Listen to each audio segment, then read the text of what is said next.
go ahead and get started with certain things, and they can catch up when they get here. First of all, let me welcome all of you from Norwalk. It's wonderful to have you here, and we certainly know you're going through a real decision-making process, and we want to help you as much as we can with our experiences so that you can make an informed decision from your side and to carry back a good recommendation from us. So we're totally open to answer whatever questions you have in mind, and so we don't want you to hold back on asking us anything that crosses your mind in this whole process today. I think the best way to get started is to, Larry, may I ask you to start us in prayer, because you're pretty good at this. Thanks. Father God, it is just a pleasure and a privilege to be here in your presence. We know that we are all family as Christians, brothers and sisters under Christ. We ask, Lord, that we just humble ourselves before the power of your Holy Spirit this day, that we can have open question and answer, and that what you have for us to learn while we're here, Father, that you will impress it upon our hearts. We want to thank you for the hospitality of this church and this church family, and we just ask that you bless them in everything that they do to further your kingdom. This we ask in Jesus' name. Amen. So I thought what we would do, let me just say that the people at Norwalk, that you guys, know me as Dean Cole.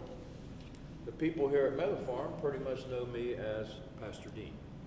So today, I'd rather lift that title, Pastor, because this is laity, talking with laity, so treat me as if I'm one of the laity. And so I just want you to call me Dean the whole afternoon, both tables. That's how I want you to refer to me. I also want to let you know that my wife Donna, whom a few of you have met, is preparing dinner for all of us. And before you get on the road tonight, we're all going to eat together. Well, you can thank her. She's a wonderful cook. Yeah, she's been feeding me for 53 years, and as you can see, it's working pretty well. So why don't we, Kathy, let's start, come around down the table. I'd like for you to, each one, to tell us who you are and your role here, and whether you were here when we disaffiliated. Kathy Moore. I am co-chairman of the trustees with my husband Jeff, and yes, we were here. And talk about missions. Oh, my missions. I also head up local missions, and what we do is in Muskegon County is help people who need things, not want, just really need things.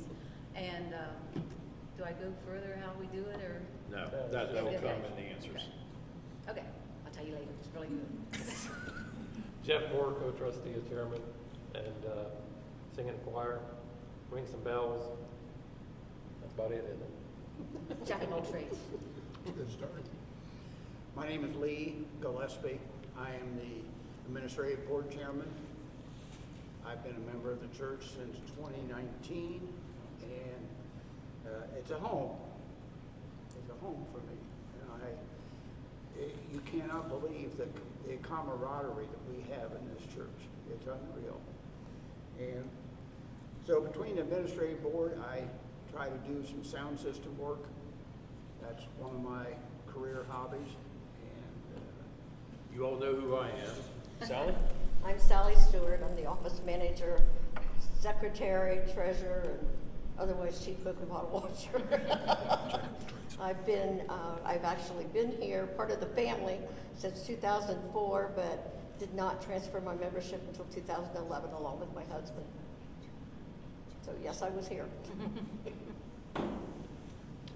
I'm Diane Zemer, and I'm currently chair of finance. I sing in the choir, play bells. I am treasurer of the Black Wilkins, our missionary fund, which does missions internationally. And I'm also treasurer of our fair stand that we do every year at the Muskingum County Fair. And I've been a lifelong member of Meadow Church, and I was definitely here. I'm Gary Osborne. My wife and I have been members here since '89. That's 1989.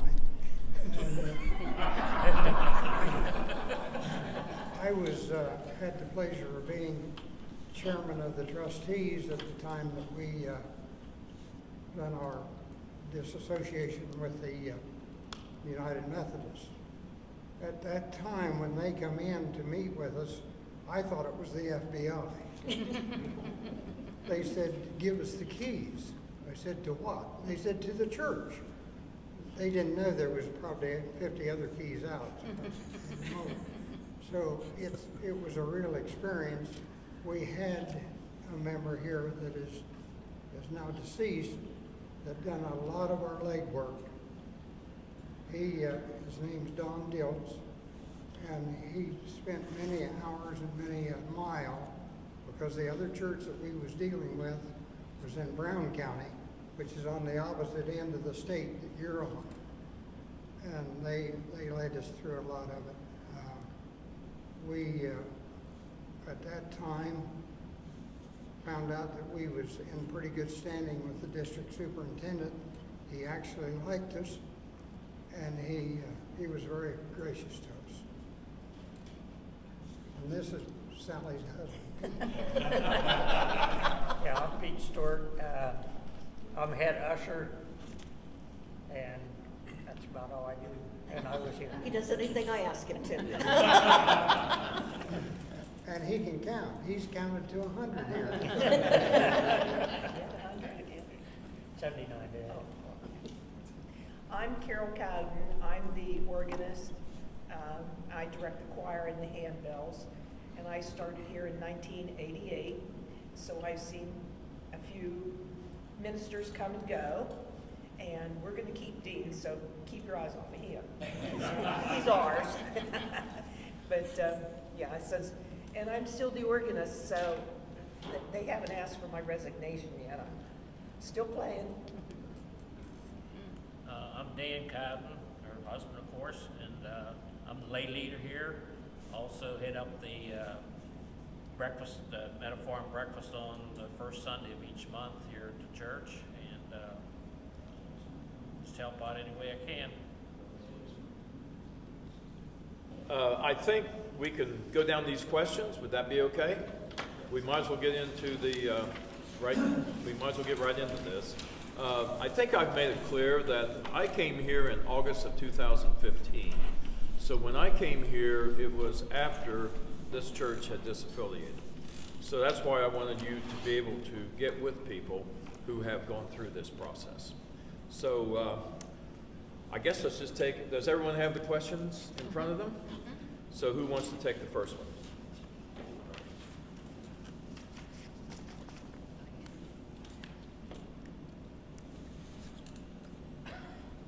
Oh, well. Go ahead, Doc.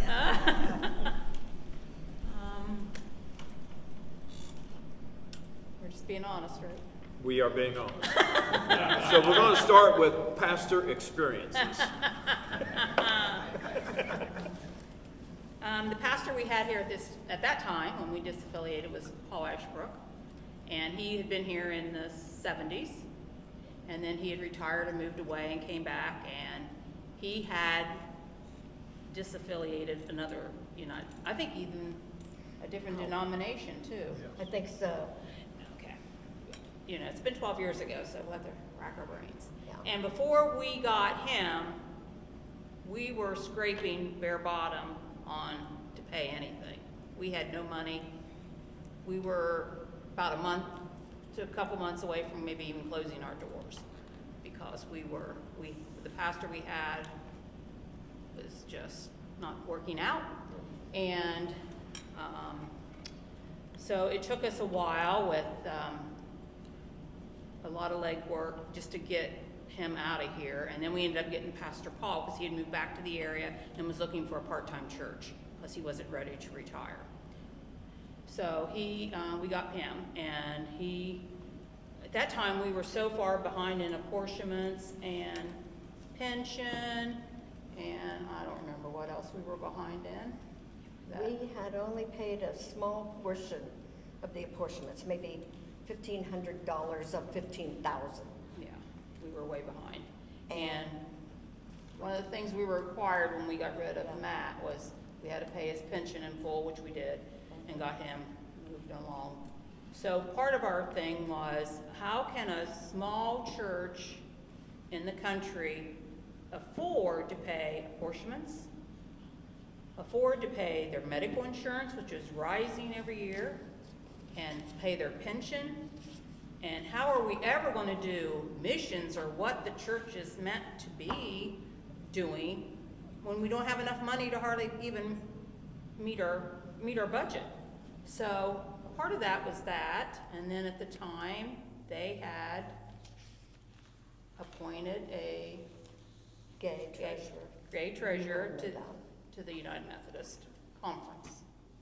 And you know, we're West Ohio while you're East Ohio. I think everybody's clear on that one. Yeah. So Pastor Paul started talking to us about, and after he came, in fact, he built the church back up and made it thriving again. We caught our apportionments up, but we just couldn't see that path, keep going down that path of giving, in fact, I'm on the Black Wilkins Mission Fund, which we do international missions.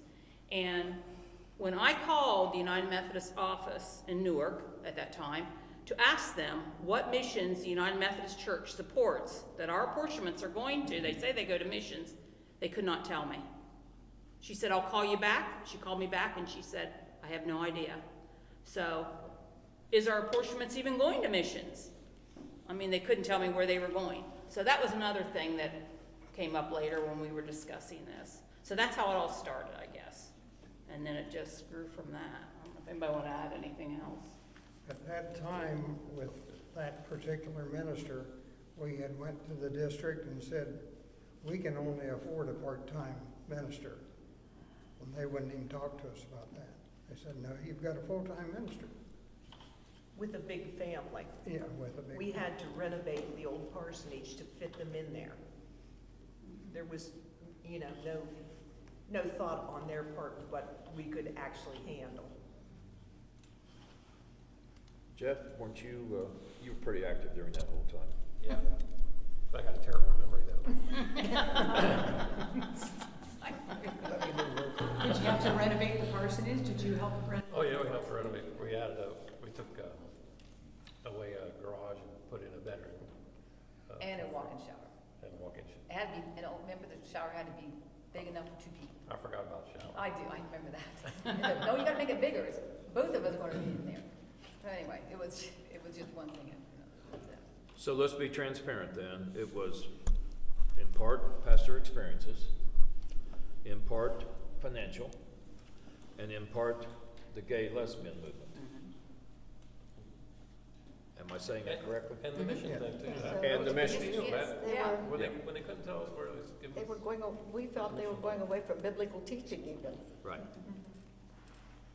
Yeah, any of those three things could be number one. That's true. They all weighed heavily, I think. And then I found out too, we went to the lakeside a few times when he was the late minister, and I saw pastors of small churches stand up and speak against, raising the apportionments and so forth. Their churches were failing and asking, for help. Well, at that same conference, there was no help for them, and they voted to buy a bigger house for the bishop so he could entertain properly. So I felt like there was really no support or help for the small church. Well, folks, get ready for the next one. What's the biggest lesson you learned? Would you do anything differently? Okay, someone take and start talking about question 2. I don't think we would, speaking myself, that we would do anything differently since we have disaffiliated with the United Methodists.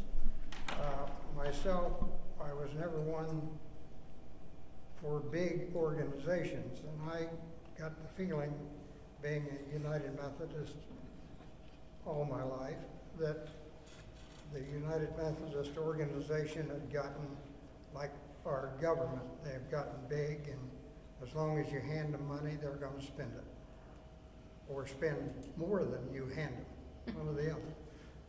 So, to me here at Meadow Farm, this has been a lifesaver for this church. Scott, when I came up to Norwalk, I know in your presentation you talked about that political structure that is at that hierarchical level, and I think that's kind of what you're getting at too, Gary, with the large organization. And are they truly supportive of the small individual churches? So the political side of this, I think, is important. Who else wants to talk about Jeff? Gary mentioned it then when he first talked there, but I'll reiterate it that as far as the biggest lesson we learned through this process was that we were really blessed that the district superintendent was like on our side. He was basically agreeing with what we did, and really helped out the process. We thought it was going to be very expensive and maybe losing our church building and having to start up someplace else, and he made all that go away. We got to keep the church building, and yeah, he was. Oh, we love it. Yeah, well, yeah. Was that Dennis Mueller? Yes. Yes. Yeah, he was a very effective I DS. think at the time, if he could have come with us, he would. Yeah, he was that much on our side. Well, there was another one in Southern Ohio. His name was Joe Bishop, and he helped about 100 churches disaffiliate back then because they could see it coming. So it's not just a matter of what's happening now. It's a matter of churches seeing this coming. And those small rural churches down along the Ohio River, and I think Gary knows, he mentioned Brown County, I'm from Adams County, so that's all us down across that Southern Ohio strip where I'm from. And they just didn't put up with this. They said, we're getting out. It was all about not teaching and preaching the biblical tenets. Who else wants to address question 2? The only thing I learned was, why didn't we do it sooner? That was asked. I think that's an impactful statement, actually. Why did you wait that long? Yeah. I don't know, we was aware that you could do something like that. though. Right. That's probably the reason why. Probably so.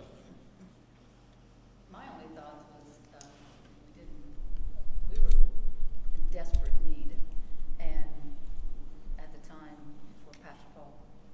And my grandchildren were 7th generation here. I thought, the church is not going to be here. It's just something, it's home. And do anything different? No. That was the best thing that ever happened to us. Yes. And why not do it? Too bad we didn't do it sooner. Okay. Have we answered that question? And we can always come back around if we need to circle back. How about the third one? What was the process you used to get a new pastor after disaffiliation? We didn't have to, but still talk about it. Well, it's in your copy of our bylaws. It is under Article 106, I believe. And it's laid out the steps we took. And we're providing these copies for you to take with you. Yeah. Thank you very much. Well, I don't think, Sally, we need to particularly read these line by line. No. But what would you mainly want to point out? If Well, anything? Diane was on that committee. Do you recall? How's your total recall? Not real good. Do you remember going visiting other churches? Yes. Yeah. Me and Nancy, which isn't here right now. we went to Toboso, where Pastor Dean was, to hear him preach. And it's a really small church, so boy, as soon as we walked in, I think all flags went up in there. Like, who are these people? And what are they doing here? But anyway, they were very nice and gracious to us. And so we did, we interviewed, I can remember, we had 3 applicants, and one had been a United Methodist minister and had walked away from it. And the second one was a retired United Methodist minister, and then the third one was Pastor Dean, who was currently a United Methodist minister. So. And by the way, I am a lay pastor, a licensed pastor. I did not go to seminary. I went to licensed pastor school. But I was a laity person, just like all the rest of us here, for more years than I've been a pastor, just so you'll know. So I've been in the pews more years than I've been in front of the pews. And Dawn and I, ever since we've been married, ever since we've been in Zanesville, which was 1975 until 2004, and that's when I became a licensed pastor. So the years are starting to even up now, but we have seen a lot of pastors from the pews, to just make that clear. So you were saying there were 3? 3 applicants, and we interviewed them just here in Springer Hall, had them come in and talk with the committee, and we had questions, obviously, not being in here, things we went over, and then I can't remember exactly how we did it, but 2 of them, one of them disqualified himself real quick, and then, but anyway, yeah. And that wasn't me, by the way. And we called. You were the third choice. Yeah, so we're down to him. Wait, place a show.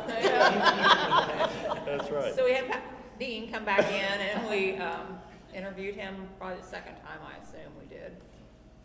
Yeah. I think I was here about 3 times. Okay. And then Pastor Paul always said, you're hiring this person to be your minister. So it's the same way if he's an employee of your business. Hire, you can fire. That's what he always told us. If things don't work out, and this is what we told him too. Things don't work out, and we get down the road, and we get a consensus that, we just have to let him go, but we haven't let him go, obviously. He's not getting out of here that easy. But to me, that was the scariest part of dissociating with the United Methodist Church, because they always put someone in your pulpit. And when you're a small church, and I think you guys are a big church, but when you're a small church, you either get the guy on the way up, and he doesn't last here very long because, oh my gosh, they figured out he's going to be great, so out of here he goes. Or you get the guy coming down, or never even got maybe halfway up. and then, or the guy getting ready to retire, which sometimes wasn't bad. You might not have, we was just a part-time church, so we didn't need one with a lot of energy. And most of the time, the ones getting ready to retire had more energy than the other one. But anyway, that was my scariest thing, and that's what I worried about. And Pastor Paul kept reassuring us that, if you pray about it, and that God's going to lead somebody to this little country church out here. And he did. I mean, he did. Where did you reach out to get your applicants? It was just word of mouth. It was word of mouth, as far as I know. Well, it's in this here too. We didn't advertise. I mean, I don't think we Did did. you go on the computer? You talked about going on the computer. I don't think we did. I don't think we had to. I think that's the right answer. They didn't have to go any further than word of mouth. So let me ask our people this question. When I leave, which is not on my radar screen right now, but when that does happen, does the next one scare you? Not like the first one did. We can just fire them. We'll just fire them if we don't like them. Yeah. At my age, I don't think I'm gonna have to worry about that.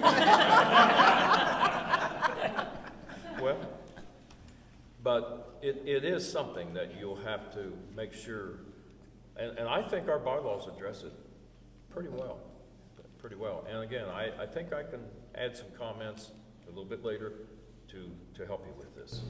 So it's a true interview instead of when they send you somebody. You just have to You take can't it. ask all the questions and all the rest of it, so you could ask pretty much anything you wanted, Yeah. like a normal interview. Mhm. That's always been my problem, was that we could never really Right, interview. right. It was not an interview, it was an introduction, is what you've been through. Yes, pretty much, yeah. That's true. It's not an interview, it's an introduction. In this case, it's an interview. I'm going to tell you what some of the questions were that I got. Where are you serving now? What called you into the ministry? Would you ever marry a gay couple? Do you preach the Bible? Yeah. Do you preach the Bible? How You'd do you like- handle conflict? How do you handle conflict is right. Those were questions that I got. And I didn't feel that any of them were confrontational by any means, and I was glad to get those questions because it allowed me to express my views on how I do things. It comes down to mainly clergy leadership.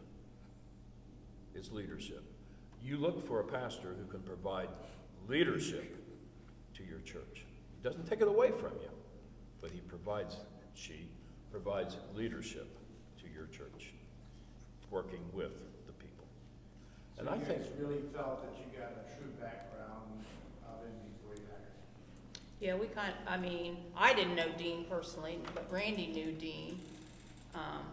You had to dismiss a pastor. Number 9 is your process on that day. On Article 106, number 9 is the process to dismiss a pastor. Yeah. We would have to look it up if we needed to, yeah. That's okay. One Yeah. of our members wanted to know how we do that as a church. I think, Scott, that's correct. I think that would be the answer. Exactly. I believe, like in my case, if all of a sudden this church decided I was no longer filling the bill, to say, I wouldn't want to stick around any longer. I would say, if I'm not serving you well for whatever reason, let's move on immediately. And they would just have to figure out a way to cover that pulpit until they found a new pastor. And actually, I think that would probably be the best process. You know, if you don't think you're doing any good, or people aren't listening, or you've lost their trust, it'd be pretty hard to stand up in front of your whole church every Sunday, because pretty soon people will start to vote with their feet, if you know what I mean, and their wallet, until you're gone. So you'd be doing everybody a favor to just say, it's time to sever, it's done. And usually that's how you let employees go. Usually, that's right. I see here we got three-fourths of the vote to hire a pastor. What does it take to give up? Is that your 2/3? Never had to give it one. I'm just saying. Oh, to hire one? Yeah. It says here hire, it's 3/4. Well, what happened, Pastor Dean led our worship service one morning. Following that, we had a special membership meeting where we all voted, and everyone was in favor except 2 votes. 2 people, and I still haven't found them. But he's still looking. Yeah. No, the vote was 102-2. I'll never forget that. I was like, what did I do wrong? I didn't want to give you a perfect score. Right.